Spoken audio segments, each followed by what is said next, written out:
ನನ್ನ ಕೆರಿಯರ್ನ ಅತಿ ದೊಡ್ಡ ಹಿಟ್ ಲವ್ ಮಾಕ್ಟೇಲ್ 3. ಅದು ನಂಬರ್ಸ್ ಅಲ್ಲಿ ಆಗ್ಬೋದು, ರಿವ್ಯೂಸ್ ಅಲ್ಲಿ ಆಗ್ಬೋದು, ಬಂದಿರೋಂಥ ರಿಸೀವ್ ಮಾಡಿರೋಂಥ ರೀತಿಲಿ ಆಗ್ಬೋದು. ಸೊ ಅದನ್ನ ಓಪನ್ ಆಗಿ ಹೇಳ್ತಾ ಇದೀನಿ, ನನ್ನ ಕೆರಿಯರ್ನ biggest hit love mocktail 3. So actually success ಬಿಟ್ ಪ್ಲಾನ್ ಮಾಡಿದ್ವಿ, ಅದ್ ನೋಡಿದ್ರೆ ಇದಾಗೋಯ್ತು ಈಗ. ಸೊ ನಾನು ಲವ್ ಮಾಕ್ಟೇಲ್ 2 ರಿಲೀಸ್ ಮಾಡಿದ್ದು 2022 ಫೆಬ್ರವರಿ 11ನೇ ತಾರೀಕು. ಸೊ ಅದಾದ್ಮೇಲೆ ಬಹುಶಃ ಒಂದು 7-8 ತಿಂಗಳು ನಾನೇನೋ ಬೇರೆ ಬೇರೆ ಸಿನಿಮಾಗಳು ಮಾಡ್ಕೊತಾ ಇದ್ದೆ, ಅದ್ರ ಬಗ್ಗೆ ಏನು ಯೋಚನೆ ಮಾಡಿಲ್ಲ. 2022 ಪ್ರಾಬ್ಲಿ ಡಿಸೆಂಬರ್ ಅಥವಾ 23 ಜಾನ್ವರಿ ಆ ಟೈಮಲ್ಲಿ ಕೂತ್ಕೊಂಡು ನಾನು, ಮಿಲನ ಮತ್ತೆ ಯದುನಂದನ್ ಕೂತ್ಕೊಂಡು ಒಂದು ಸ್ಕ್ರಿಪ್ಟ್ ನ ಯೋಚನೆ ಮಾಡಕ್ ಸ್ಟಾರ್ಟ್ ಮಾಡಿದ್ವಿ. ಏನು ಇರ್ತಾ ಏನು ಅಂತ ಒಂದಷ್ಟು ಯೋಚನೆಗಳು ಮಾಡಕ್ ಸ್ಟಾರ್ಟ್ ಮಾಡಿದಾಗ ನಾನು ಸ್ಕ್ರಿಪ್ಟ್ ಹೇಗೆ ಬರೀತೀನಿ ಅಂದ್ರೆ, ನನ್ಗೆ ಯಾವಾಗ್ಲೂ ಕ್ಲೈಮ್ಯಾಕ್ಸ್ ಏನು ಅನ್ನೋದು ಗೊತ್ತಾಗಬೇಕು. ಅದಾದ್ಮೇಲೆ ನಾವು ಕತೆ ಬರೆಯೋದು. ಅಂದ್ರೆ ನಾವು ಬಸ್ ಹತ್ತಿದ್ದೀವಿ ಅಂದ್ರೆ ಎಲ್ಲಿಗೆ ಹೋಗ್ತೀವಿ ಅಂತ ಗೊತ್ತಿರ್ಬೇಕಲ್ಲ. ಈಗ ಬೆಂಗಳೂರು ಬಸ್ ಹತ್ಬೇಕೋ, ಹುಬ್ಳಿ ಬಸ್ ಹತ್ಬೇಕೋ, ಯಾವ ಬಸ್ ಹತ್ಬೇಕು ಅಂತ. ಸೊ ನಾನೇನ್ ಕತೆ ಹೇಳಕ್ ಹೋಗ್ತೀನಿ, ಫಸ್ಟ್ ಅದು ಹೆಂಗ್ ಸ್ಟಾರ್ಟ್ ಆಗುತ್ತೆ, ಇಂಟ್ರೋಲ್ ಪಾಯಿಂಟ್ ಏನು, ಕ್ಲೈಮ್ಯಾಕ್ಸ್ ಏನು, ಇದು ಫಸ್ಟ್ ನಾನು ಮಾಡ್ಕೊಳ್ಳೋ ಕತೆ. ಸೊ ಅದಾದ್ಮೇಲೆ ಸ್ಕ್ರೀನ್ ಪ್ಲೇನ ನಾವು ಕೂತ್ಕೊಳ್ಳೋದು. ಸೊ ಈ 3 ಏನಿದೆಯಲ್ಲ, starting point, mid point, climax, ಇದೆಲ್ಲ ನಮ್ಗೆ ಗೊತ್ತಾದ್ಮೇಲೆ ನಾನು 2023 ಮಾರ್ಚ್ 22ನೇ ತಾರೀಕು ಯುಗಾದಿ ಹಬ್ಬಕ್ಕೆ ನಾವು ಸ್ಕ್ರಿಪ್ಟ್ ಬರೀತಾ ಇರೋದು ಒಂದನ್ನ ಬರಿತೀನಿ. Happy Ugadi to all, Love mocktail 3 ಅಂತ ಬರೀತೀನಿ. ಸೊ ಅದು ಫಸ್ಟ್ ಅನೌನ್ಸ್ಮೆಂಟ್ ಮಾಡಿದ್ದು. ಅದು ನಂದೆಲ್ಲ ಓಕೆ, ಇದು ಸಿನಿಮಾ ಮಾಡ್ಬೋದು ಅಂತ ನಂಬಿಕೆ ಬಂದ ಮೇಲೆ ಮಾಡೋಂತ ಕೆಲಸ. ಈಗ ಮುಂಚೆನೆ ನಾವು ಅನೌನ್ಸ್ ಮಾಡಿ ಆಮೇಲೆ ಕತೆ ಬರೀಲ್ಲ. ಸೊ ಇದು ಮಾಡಿದ್ದು. ಸೊ ಅದಾದ್ಮೇಲೆ ನನಗೆ ಗುರುದೇಶ್ ಪಾಂಡೆ ಅವರು ಮತ್ತೆ ರಾಘವೇಂದ್ರ ನಾಯಕ ಆಮೇಲೆ ಬಂತು, ಗುರುದೇಶ್ ಪಾಂಡೆ ಅವರು ಕತೆ ಹೇಳ್ಬೇಕು ಅಂತ ನನಗೆ ಫೋನ್ ಮಾಡಿದ್ರು. ಸೊ ಅದನ್ನ ರಾಘವೇಂದ್ರ ಎಂ ನಾಯಕ್, ಸೂಕಾಲ್ಡ್ ರೈಟರ್ ಏನು ಹೇಳಿದ್ದಾರೆ ನಿನ್ನೆ ಮಾಧ್ಯಮದಲ್ಲಿ, ಸೊ ಅದನ್ನ ಫಸ್ಟ್ ಪ್ಲೇ ಮಾಡ್ತೀನಿ, ಆಮೇಲೆ ಮಿಕ್ಕಿದ್ ಮಾತಾಡೋಣ. ಆಗಸ್ಟ್ 31ನೇ ತಾರೀಕು ನಮ್ಮ ಮನೆಗೆ ಬಂದು ಒಂದು ಕತೆ ಹೇಳಿದ್ರು. ಆ ಕತೆನ ನಾನು, ಈ ಕತೆ ತುಂಬಾ ಚೆನ್ನಾಗಿದೆ, ಬಟ್ ಸೇಮ್ ಕಾನ್ಸೆಪ್ಟ್ ನಾನು ಮಾಡ್ಕೊಂಡಿದ್ದೀನಿ, ಒಂದು ತಂದೆ ಮಗಳದು, ಸೊ ನಾನು ಇದನ್ನ ಮಾಡಲ್ಲ, ನೀವು ಮಾಡ್ಕೊಳ್ಳಿ ಅಂತ ಹೇಳ್ಬಿಟ್ಟು ಬೇರೆ ಕತೆ ಇದ್ರೆ ಹೇಳಿ ಅಂತ ಹೇಳಿದ್ದೀನಿ. ಅದನ್ನ ನಾನೇ ಹೇಳಿದ್ರೆ ತಪ್ಪಾಗುತ್ತೆ, ನೀವು ಸುಳ್ಳು ಹೇಳ್ತಿರ್ಬೋದಂತ. ಅವ್ರ ಬಾಯಿ ಬಂದಿರೋದಲ್ಲ ಸರ್, ಅವರೇ ಹೇಳಿದ್ದಾರೆ.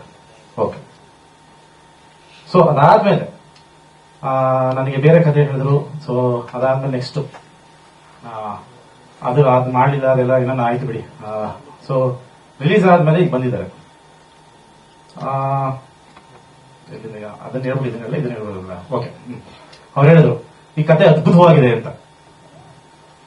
ಇವ್ರು ಏನೇನು ಹೇಳಿದಾರಲ್ಲ ಸರ್ ಇಲ್ಲಿ ಈ ವಿಡಿಯೋದಲ್ಲಿ, ಅಷ್ಟು 100% ನಿಜ, 1% ಸುಳ್ಳಿಲ್ಲ, 100% ನಿಜನೇ ಅವ್ರು ಹೇಳಿರೋದು. ಆ ಕತೆ ಚೆನ್ನಾಗಿದೆ ಅಂತಂದೆ. ಈ ಕತೆ ಅದೇ ಅವ್ರು ಹೇಳಿದ್ರಲ್ಲ, ನನ್ನ ಕತೆ ನಾನು ಬರ್ದಿರೋಂತ, ಅಷ್ಟು ವರ್ಷ ಕೂತ್ಕೊಂಡು ನಾನು ಬರ್ದಿರೋಂತ ಸ್ಕ್ರೀನ್ ಪ್ಲೇ, ಅದು ಇದು ಹಾಳು ಮೂಳು, ಅವ್ರ ಕತೆ ನಾನ್ ಕದ್ಬಿಟ್ಟೆ, ಅದು ಇದು ಅಂತ ಹೇಳಿದ್ರಲ್ಲ ಸರ್.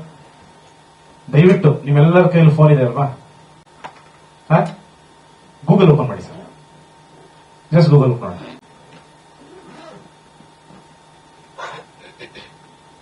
ನಾನೊಂದು ಹೇಳ್ತೀನಿ, ಟೈಪ್ ಮಾಡಿ, Hindu man adopted Muslim child in Lucknow ಅಂತ ಹೊಡಿರಿ.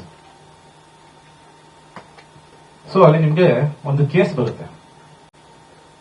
ಐಕುಲಾಲ್ ಸಾಂದಿಲ್, ಹಿಂದೂ ವೆಂಡರ್, ಅದೊಂದು ತುಂಬಾ ಅವಾಗ ಸೆನ್ಸೇಷನ್ ಕ್ರಿಯೇಟ್ ಮಾಡಿದಂತ ಒಂದು ಕೇಸು ಲಕ್ನೋ ಅಲ್ಲಿ. ಇದು 2010 ಸೊ ಇವ್ರು ಬಂದು ಏನ್ ಹೇಳಿದ್ರು ಅಂದ್ರೆ, ಸರ್ ನನ್ನ ಹತ್ರ ಒಂದು ಕತೆ ಇದೆ, ಕತೆ ಅಲ್ಲ, ಒಂದು ಕೇಸ್ ಆಗಿದೆ ಯಾವುದೋ ಇದು. ಅದನ್ನ ಏನಂದ್ರೆ TND ಯಾವ್ದೋ ಒಬ್ಬ ಹಿಂದೂ ಒಂದು 45 ವರ್ಷದವನು TND ಇರ್ತಾನೆ, TND ನಡೆಸ್ಕೊಂಡಿರ್ತಾನೆ. ಅವನಿಗೆ ಯಾವುದೋ ಒಂದು ಮುಸ್ಲಿಂ ಮಗು ಸಿಗುತ್ತೆ, ಬೀದಿಲೆಲ್ಲ ಮುಸ್ಲಿಂ ಮಗು ಸಿಗುತ್ತೆ. ಆ ಮಗುನ ಸಾಕೊಂಡಿರ್ತಾನೆ. ಆಮೇಲೆ ಅವ್ರ ಪೇರೆಂಟ್ಸ್ ಬಂದ್ಬಿಡ್ತಾರೆ. ಪೇರೆಂಟ್ಸ್ ಬಂದ್ಮೇಲೆ ಅದನ್ನ ಕ್ಲೇಮ್ ಮಾಡಿದ್ರು. ಆಮೇಲೆ ಅದು ಹಿಂದೂ ಮುಸ್ಲಿಮರು ಅಲ್ಲ, ಮುಸ್ಲಿಂ ಮಗು ನಿಜವೂ ಸಾಕಾಗಿಲ್ಲ ಅಂತ ಅಲ್ಲ ಆಯ್ತು, ಇಲ್ಲ ಹಿಂದೂ ಹಾರ್ಮೋನಿ ಇರ್ಬೇಕು ಹಂಗೆ ಹಿಂಗೆ ಅಂತ ಜಡ್ಜ್ ಎಲ್ಲ ಹೇಳಿ ಹಿಂದೂ ಇವ್ರಿಗೆ ಕೊಟ್ಟರು ಅಂತ ಹಿಂಗಾಗಿತ್ತು ಅಂದ್ರೆ, ಇದಾದ್ರೆ ಇಲ್ಲ ಒಳ್ಳೆ ಕತೆ ಸರ್ ಮಾಡಿ ನೀವು. ನಾನು ಅವ್ರೇನ್ ಹೇಳಿದ್ರೆ, ಸೇಮ್ ಕಾನ್ಸೆಪ್ಟ್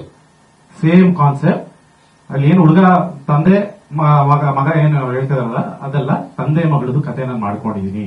2022 ಫೆಬ್ರವರಿ 11ನೇ ತಾರೀಕು ಪಿಕ್ಚರ್ ರಿಲೀಸ್ ಆಗಿರೋದ್ರಲ್ಲಿ ಕೊನೆ ಸೀನ್, ಆದಿ ಬಂದು ಒಂದು ಹೆಣ್ಣು ಮಗುನ ದತ್ತು ತಗೋತಾನೆ.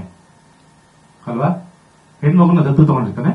ಸೊ ನನ್ನ ಸಿನಿಮಾದ conflict, a single male parent cannot adopt a girl child. ಇದು ನನ್ನ ಕಾನ್ಸೆಪ್ಟ್ ಸಿನಿಮಾದ. ನಾನು ಅಲ್ಲಿ ಹೇಳಿದಿನಲ್ಲ ಸೇಮ್ ಕಾನ್ಸೆಪ್ಟ್ ಅಂತ. ಅವ್ರಿಗೇನು ಸುಳ್ಳು ಹೇಳಿಲ್ವಲ್ಲ. ನಾನು ಆಮೇಲೆ ಇನ್ನೊಂದು ಮಾತು ಹೇಳಿದೆ ಅವ್ರಿಗೆ, ಈ ಕತೆ ಚೆನ್ನಾಗಿದೆ, ನೀವು ಮಾಡಿ. ಈಗ ಒಂದು ಥ್ರಿಲ್ಲರ್ ಸಬ್ಜೆಕ್ಟ್ ಬರುತ್ತೆ ಸರ್. ಒಂದು ಥ್ರಿಲ್ಲರ್ ಸಬ್ಜೆಕ್ಟ್ ಬಂದಾಗ ನಾನು ಬರ್ಕೋತಾ ಇರ್ತೀನಿ, ಒಂದು ಸೈಕೋ ಥ್ರಿಲ್ಲರ್ ಅಂತ ಅನ್ಕೊಳ್ಳಿ. ಸೊ ಸೈಕೋ ಥ್ರಿಲ್ಲರ್ ಕಥೆಯಲ್ಲಿ ಅಂದ್ರೆ ಯಾರೋ ಬಂದು ನನ್ನೊಬ್ಬ ಹೇಳ್ತಾನೆ, ಸರ್ ಒಂದು ಸೈಕೋ ಥ್ರಿಲ್ಲರ್ ಸರ್, ನಿಮಗೆ ಸೈಕೋ ತರ ಆಡ್ತಾ ಇರ್ತಾನೆ, ಎಲ್ಲ ಸಾಯಿಸ್ತಾ ಇರ್ತಾನೆ, ಏನಿಗೆ ಸಾಯಿಸ್ತಾನೆ ಅಂತ ಗೊತ್ತಾಗಲ್ಲ. ಸೊ ಮೇ ಬಿ ಅದನ್ನ ಪೊಲೀಸ್ ಕಂಡು ಹಿಡಿತಾನೆ ಸರ್, ಇದು ಸರ್ ಅಂತ. ನಾನು ಹೇಳ್ತೀನಿ, ಇಲ್ಲಪ್ಪ ನಾನೊಂದು ಸೈಕೋ ಥ್ರಿಲ್ಲರ್ ನಾನು ಕತೆ ಮಾಡ್ಕೊಂಡಿದ್ದೀನಿ, ನಾನು ಈ ಕತೆ ಮಾಡಲ್ಲ, ನೀವು ಬೇರೆಯವ್ರಿಗೆ ಯಾರು ಹೇಳ್ಕೊಡ್ತೀನಿ ಅಲ್ವಾ, ಇದೇ ತರ ಹೇಳಿರ್ತೀನಿ.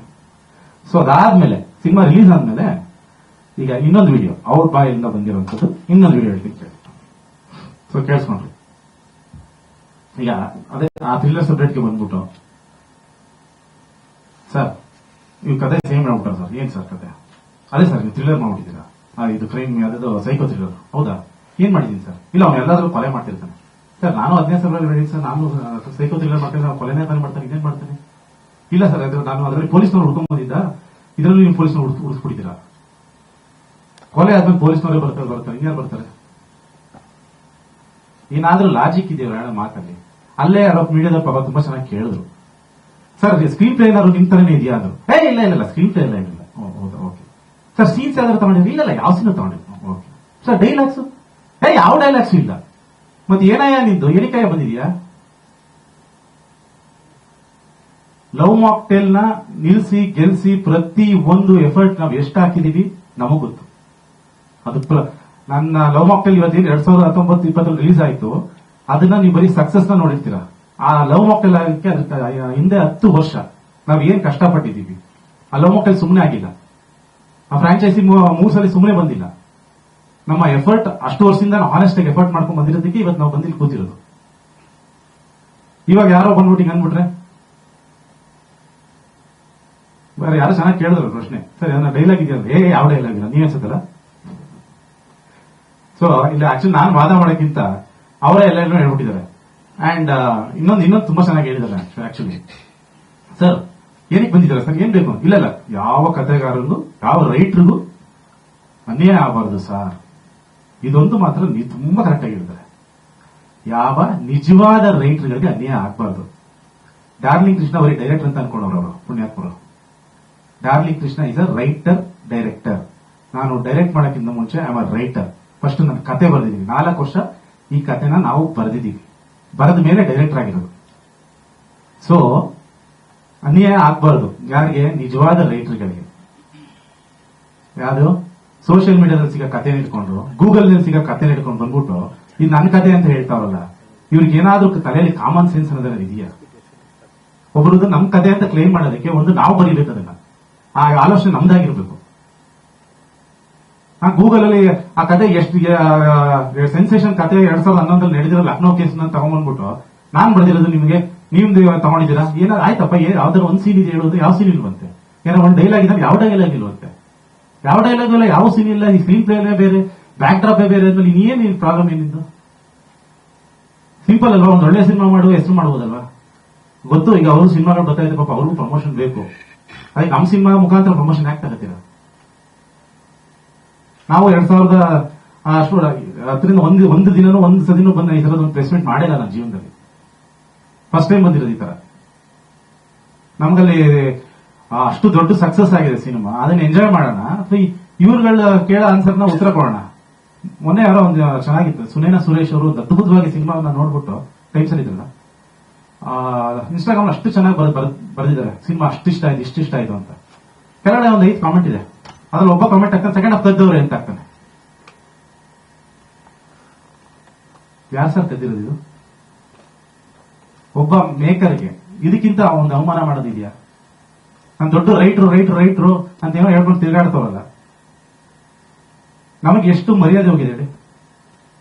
ನಾನು ಅದಕ್ಕೋಸ್ಕರ Mr the legendary director Gurudesh Pande and the legendary writer the so called Raghavendra M Nayak, ಇವ್ರ ಮೇಲೆ ಲೀಗಲ್ ಆಗಿ ನಾನು ಆಕ್ಷನ್ ತಗೋತಾ ಇದ್ದೀನಿ. ಸೊ ಯಾವ ಕಾಂಪ್ರಮೈಸು ಮಾಡ್ಕೊಳ್ಳಲ್ಲ, ಏನೂ ಮಾಡಲ್ಲ. ಅದಕ್ಕೆ ನಾನೇನು ನಿನ್ನೆ ಮೊನ್ನೆ ಎಲ್ಲ ಸುಮ್ಮನೆ ಇದ್ದಿದ್ದು, ಲೀಗಲಿನೇ ತಗೊಂಡು ಹೋಗ್ಬೇಕು. ಯಾಕಂದ್ರೆ ಇಂಥವ್ರಿಗೆಲ್ಲ ಉತ್ತರ ಹಂಗೆ ಕೊಡ್ಬೇಕು. ಇಂಟ್ರೆಸ್ಟಿಂಗ್ ಮತ್ತು ಇನ್ಫಾರ್ಮೇಟಿವ್ ವಿಡಿಯೋಗಳನ್ನ ಮಿಸ್ ಮಾಡ್ಕೋಬೇಡಿ. ಈಗಲೇ ಸಬ್ಸ್ಕ್ರೈಬ್ ಮಾಡಿ.